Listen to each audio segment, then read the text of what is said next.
সন্ধে ৭টা বাংলাদেশ বেতার রাজশাহী। স্থানীয় সংবাদ পড়ছি আঞ্জুমান আরা শিভা। বিজ্ঞান ও প্রযুক্তি সবুজ পৃথিবীর প্রতিশ্রুতি, এই প্রতিপাদ্যকে সামনে রেখে রাজশাহীতে শুরু হয়েছে ৩ দিনব্যাপী ১০ম আন্তঃবিজ্ঞান ও শিল্প প্রযুক্তি মেলা। আজ নগরীর সিএনবির মোড়ে অবস্থিত শিমুল মেমোরিয়াল স্কুলে বর্ণাঢ্য আয়োজনের মধ্য দিয়ে মেলার উদ্বোধন করেন বাংলাদেশ বিজ্ঞান ও শিল্প গবেষণা পরিষদ রাজশাহী কেন্দ্রের পরিচালক মোহাম্মদ হাবিবুর রহমান ভূঁইয়া। উদ্বোধনী অনুষ্ঠানে বক্তারা বলেন, এ ধরনের বিজ্ঞান মেলা শিক্ষার্থীদের সৃজনশীলতা বিকাশে গুরুত্বপূর্ণ ভূমিকা রাখে এবং তাদেরকে ভবিষ্যতের প্রযুক্তি নির্ভর পৃথিবী গঠনে অনুপ্রাণিত করবে। Shimul memorial north south school and college আয়োজিত এই মেলায় শিক্ষার্থীরা বিভিন্ন উদ্ভাবনী প্রকল্প, রোবোটিক্স, পরিবেশ বান্ধব প্রযুক্তি, মডেল প্রদর্শনী এবং শিল্প প্রযুক্তি বিষয়ক স্টল স্থান পেয়েছে। প্রতিদিন সকাল ৯:৩০ থেকে বিকেল ৫টা পর্যন্ত দর্শনার্থীদের জন্য মেলা উন্মুক্ত থাকবে। রাজশাহীর গোদাগাড়ী উপজেলায় শিশু সুরক্ষা বিষয়ক কমিউনিটি সংলাপ অনুষ্ঠিত হয়েছে। চিলড্রেন নো বেটার প্রকল্পের আওতায় আজ উপজেলা পরিষদ সম্মেলন কক্ষে উন্নয়ন সংস্থা এসিডি এই সংলাপের আয়োজন করে। অনুষ্ঠানে সভাপতির বক্তব্যে উপজেলা নির্বাহী অফিসার ফয়সাল আহমেদ বলেন, শিশুদের মতামতকে গুরুত্ব দিয়ে সবাইকে একসঙ্গে কাজ করতে হবে, তাহলেই যৌন শোষণ প্রতিরোধে কার্যকর ফল পাওয়া সম্ভব। সংলাপে শিশু সুরক্ষায় বড় বাধা হিসেবে শিশুর যৌন শোষণ চিহ্নিত করা হয়। শিশুদের নেতৃত্বে আয়োজিত এই সংলাপে যৌন শোষণ বিষয়ক গবেষণার ফলাফল উপস্থাপন করা হয়। সংলাপে বক্তারা বলেন, স্কুল পর্যায়ে শিশু সুরক্ষা কমিটিতে শিশুদের ফোকাল পয়েন্ট হিসেবে অন্তর্ভুক্ত করা এবং সিদ্ধান্ত গ্রহণ প্রক্রিয়ায় তাদের অংশগ্রহণ নিশ্চিত করা জরুরি। সংলাপ শেষে শিশু প্রতিনিধিরা স্থানীয় ও জাতীয় পর্যায়ে শিশু সুরক্ষা বিষয়ে অ্যাডভোকেসি জোরদার ও সমাজের সকলকে এ বিষয়ে সচেতন হওয়ার আহ্বান জানান।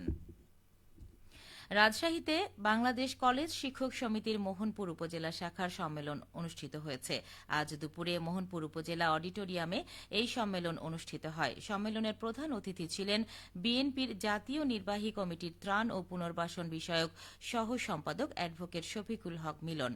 মোহনপুর মহিলা ডিগ্রি কলেজের সহকারী অধ্যাপক মোহাম্মদ শাহ আলমের সভাপতিত্বে অনুষ্ঠানে প্রধান বক্তা ছিলেন বাকশিশ রাজশাহী জেলা শাখার সহসভাপতি ও মাদারবক্স গার্হস্থ্য অর্থনীতি কলেজের অধ্যক্ষ সালমা শাহাদাত।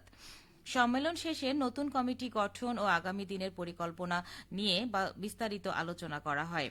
অনুষ্ঠানে আরও উপস্থিত ছিলেন মোহনপুর উপজেলা বিএনপির সাধারণ সম্পাদক মোহাম্মদ মাহবুব আর রশিদ, সাংগঠনিক সম্পাদক মোহাম্মদ বাচ্চুর রহমান সহ উপজেলার বিভিন্ন কলেজের শিক্ষকবৃন্দ। দেশের চিনি শিল্প টিকিয়ে রাখা এবং আখ উৎপাদন বৃদ্ধি করার লক্ষ্যে নাটোরে আখ চাষিদের নিয়ে উদ্বুদ্ধকরণ ও মতবিনিময় সভা অনুষ্ঠিত হয়েছে। আজ নাটোরের নর্থ বেঙ্গল সুগার মিল মিলনায়তনে বাংলাদেশ চিনিকল আখ চাষী ফেডারেশনের উদ্যোগে এই সভার আয়োজন করা হয়। অনুষ্ঠানে প্রধান অতিথি হিসেবে ভার্চুয়ালি যুক্ত ছিলেন শিল্প মন্ত্রণালয়ের অতিরিক্ত সচিব ও বাংলাদেশ চিনি ও খাদ্য শিল্প কর্পোরেশনের চেয়ারম্যান রশিদুল হাসান। সভায় অন্যান্যের মধ্যে বাংলাদেশ চিনি ও খাদ্য শিল্প কর্পোরেশনের পরিচালক ড আব্দুল আলিম খান, কর্পোরেশনের প্রধান সিপিই ড জেবুন নাহার ফেরদৌস, নর্থ বেঙ্গল সুগার মিলের ব্যবস্থাপনা পরিচালক ফরিদ হোসেন ভূঁইয়া, বাংলাদেশ চিনিকল আখ চাষী ফেডারেশনের ভারপ্রাপ্ত সভাপতি মোসলেম উদ্দিন, সাধারণ সম্পাদক মোহাম্মদ শাহজাহান আলী বাদশাহ বক্তব্য রাখেন। রাজশাহী বিশ্ববিদ্যালয়ের চিকিৎসা মনোবিজ্ঞান বিভাগের চেয়ারম্যানের অপসারণের দাবিতে বিক্ষোভ মিছিল করেছে ওই বিভাগের শিক্ষার্থীরা। আজ রাবির প্যারিস রোডে এই বিক্ষোভ কর্মসূচি পালন করা হয়। এ সময় চেয়ারম্যানের বিরুদ্ধে ব্যর্থতা ও অসহযোগিতা সহ স্বজনপ্রীতির অভিযোগ করেন বিক্ষোভে অংশ নেয়া শিক্ষার্থীরা। এ সময় বহিরাগত চেয়ারম্যানের অপসারণ করে দ্রুত সময়ের মধ্যে নিজ বিভাগ থেকে চেয়ারম্যানের দায়িত্ব প্রদানের দাবি জানান শিক্ষার্থীরা। দাবি আদায় না হওয়া পর্যন্ত এই বিক্ষোভ চলবে বলে ঘোষণা দেন তারা। পাবনার সুজানগরে তারেক রহমান ঘোষিত ৩১ দফা বাস্তবায়নে লিফলেট বিতরণ ও ফেব্রুয়ারিতে জাতীয় সংসদ নির্বাচনের দাবিতে মোটরসাইকেল শোভাযাত্রা অনুষ্ঠিত হয়েছে। আজ পাবনার সুজানগরের পুরাতন স্টেডিয়াম মাঠ থেকে এই মোটরসাইকেল শোভাযাত্রা বের করা হয়। শোভাযাত্রাটি নাজিরগঞ্জ, বাধেরহাট, কাশীনাথপুর, চীনাখড়া হয়ে পৌর এলাকায় গিয়ে শেষ হয়।